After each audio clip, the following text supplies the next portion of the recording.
గంధలేపనం చేసుకుందాం.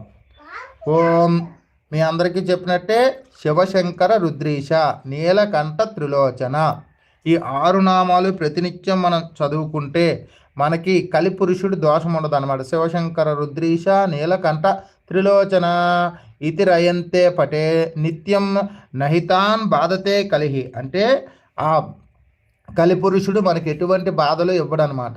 ఇక ఇది ఎలాగా కలికాలం కాబట్టి కలికాలంలో కలిపురుషుడి నుంచి మనం తప్పించుకోవాలి అంటే ప్రతినిత్యం కూడా శివశంకర రుద్రీష శివ శంకర రుద్ర ఈశ నీలకంఠ త్రిలోచన అనే ఈ 6 నామాలు ప్రతినిత్యం కూడా మనం వీలైనన్ని సార్లు అంటే ఆవు ఎలాగైతే గడ్డి నెమరు వేసుకుంటుందో ఆ విధంగా ప్రతినిత్యం కూడా మనం నెమరు వేసుకుంటూ ఉంటే మనకు కలిపురుషుడు ఎటువంటి దోషాలు కలగనివ్వడు, రానివ్వడు, దగ్గరికి కలిపురుషుడు రాడు.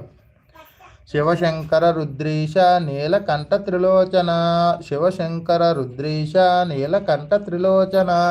అదేవిధంగా